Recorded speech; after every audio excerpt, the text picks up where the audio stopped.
I'm going to talk about a couple of things. I have to set this up. You know, last week when we talked about those two very famous lines from the Gospel of John, you know, for God so loved the world, that everybody takes out of context, I realized that what I was preaching on this week, everybody takes out of context as well. I am the light of the world. People hear that all the time, and they really don't know the surrounding material in John's Gospel, where that particular line is in the text. So I need to give you some background. Are you ready? Because it's going to be a lot to absorb. All right? So, Jesus is going up to Jerusalem for one of the 3 pilgrimage festivals. There are 3. There is Passover, there is the Feast of the Tabernacles, and there is Pentecost. Those are the 3 major festivals where people, Jewish men particularly, must make a pilgrimage to Jerusalem to celebrate the festival in the temple. So Jesus, having had a bit of a going back and forth with his brothers, saying that he wasn't going to go up to Jerusalem for the Feast of the Tabernacles, changes his mind and is going up there supposedly in secret to the Feast of the Tabernacles, because there are like people out to get him already, okay, in John's Gospel. So, I have to explain to you what the Feast of the Tabernacles is about. It is literally a 7-day festival.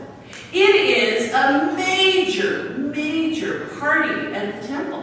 It is a time where people are celebrating every single evening, and they're celebrating all night long, dancing and blowing trumpets and playing cymbals and harps.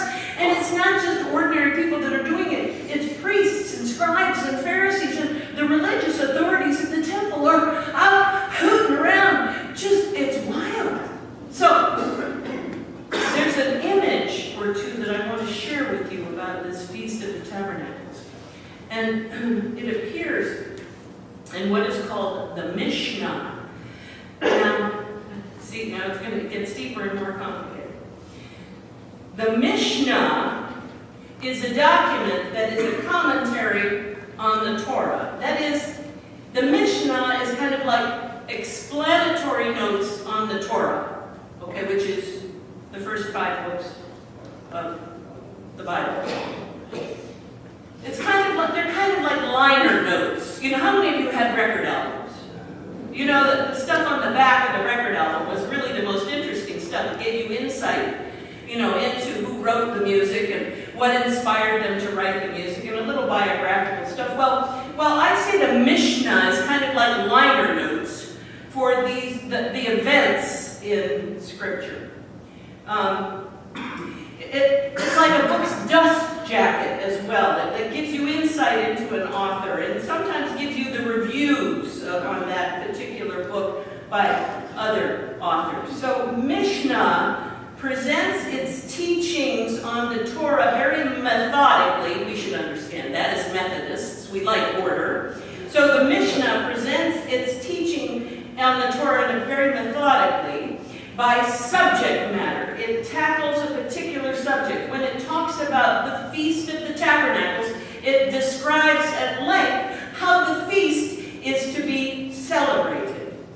As opposed to Midrash, there's Mishnah, which tackles topics, and Midrash, which tackles texts. The Mishnah is a written compilation of commentaries. So, the Mishnah on the subject of the Feast of the Tabernacles goes like this.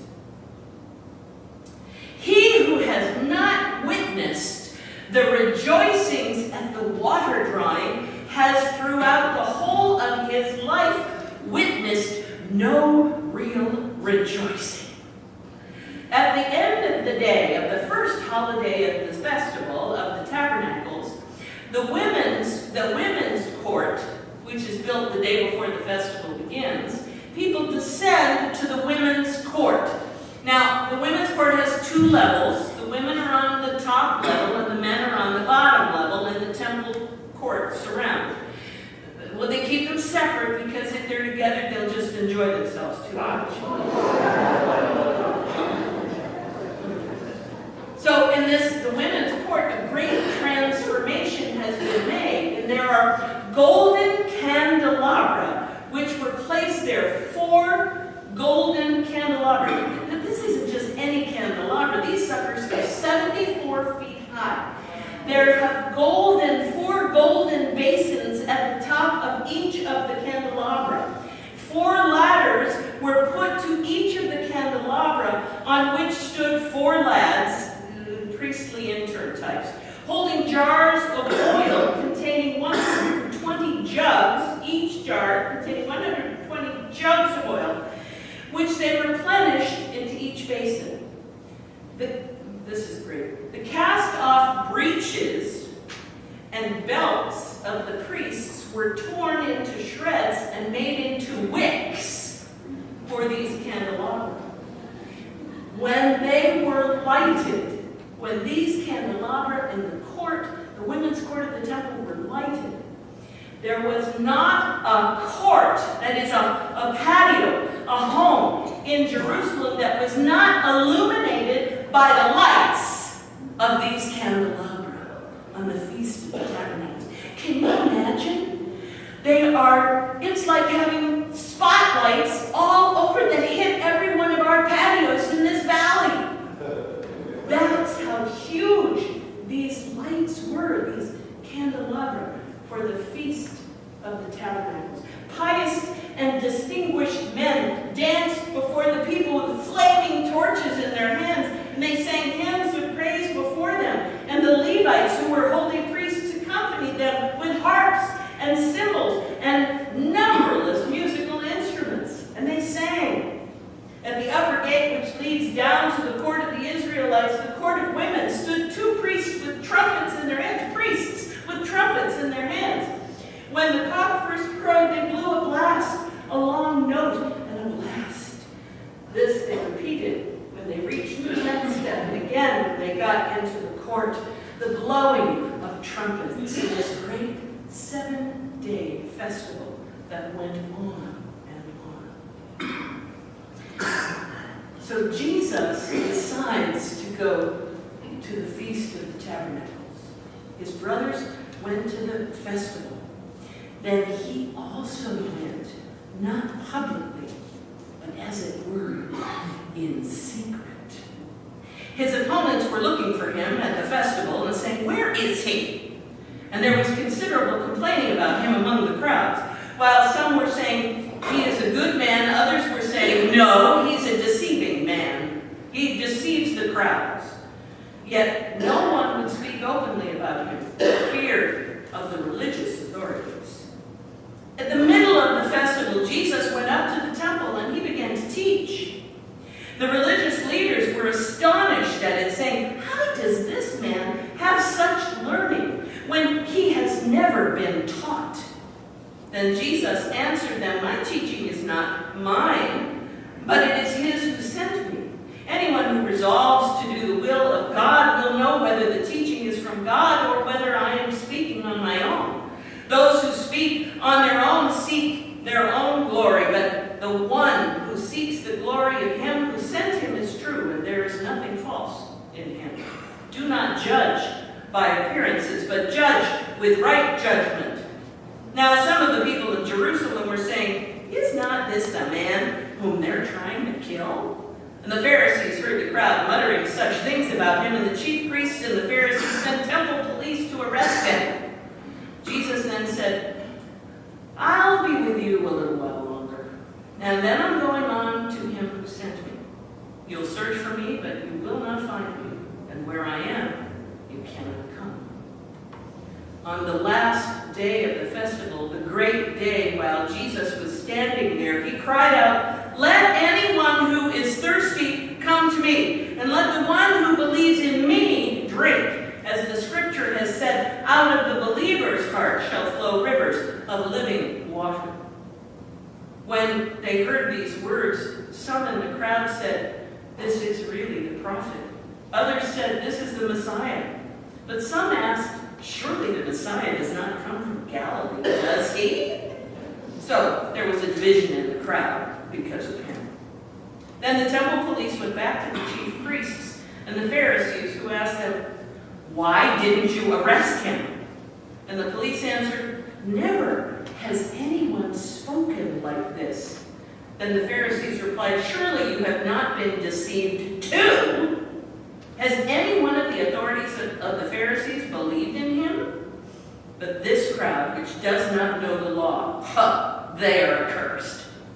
Nicodemus, who had gone to Jesus before, remember we talked about him last week, and who was one of the Pharisees, asked, "Our law does not judge people without first giving them a hearing to find out what they are doing, does it?" They replied, "Surely you are not also from Galilee, are you? Search, and you will see that no prophet is to arise from Galilee." Then each of them went home, while Jesus went to the Mount of Olives.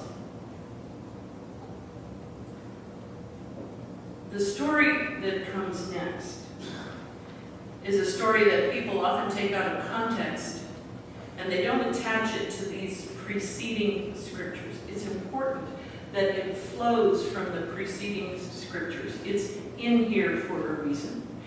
What has just been discussed what right does Jesus have to teach? And what has also been discussed is the judgment, is the law. And Nicodemus saying, our law does not judge people without first giving them a hearing. Isn't that so?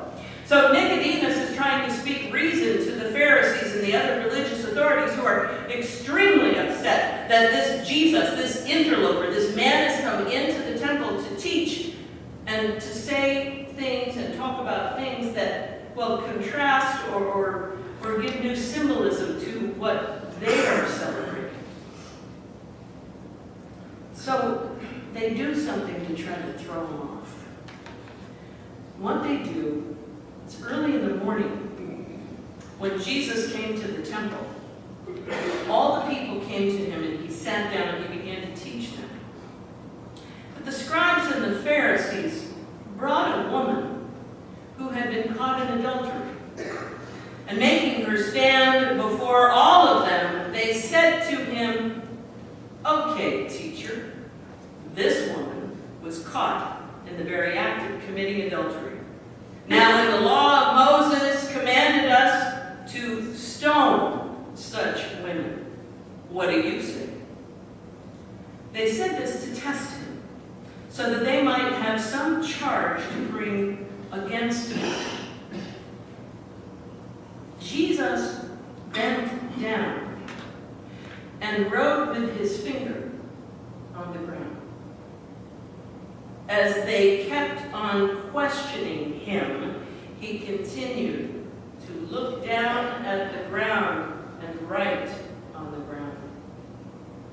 When they kept on questioning him, finally he straightened up and he said to them, "Let anyone among you who is without sin be the first to stone her." And once again, he turned his head, bent it down, and wrote in the ground, and was silent. When they heard it, they went away one by one, beginning with the elders. And Jesus was left alone with the woman standing before him. Jesus straightened up and said to her, "Woman, where are they? Has no one condemned you?" She said, "No one, sir." And Jesus said, "Well, neither do I condemn you. Go your way, and from now on, do not sin again."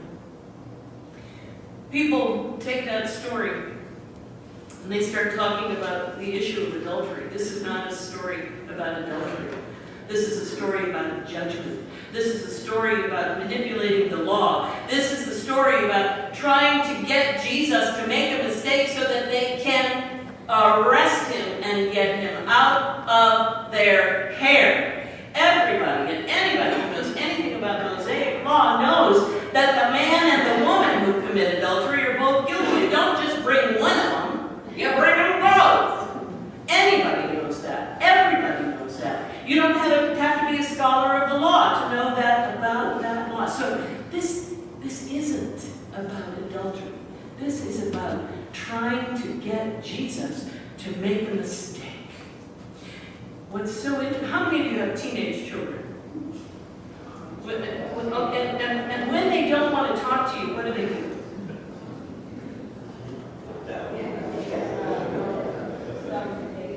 They look at their cell phones, they pretend they didn't hear you. I didn't know you were talking to me. That's what Jesus does here. Jesus does this very thing. He's not sitting there writing secret code in the dirt. He's dissing the religious authorities. He is saying, while they continue to question him,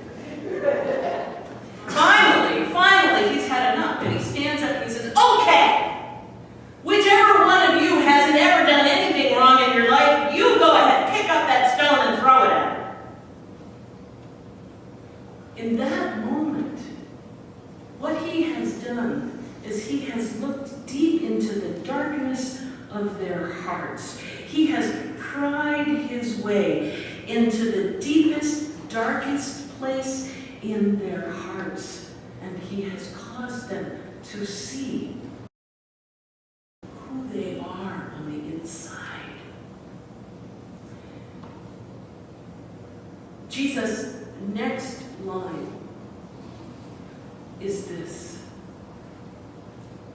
I am the light of the world.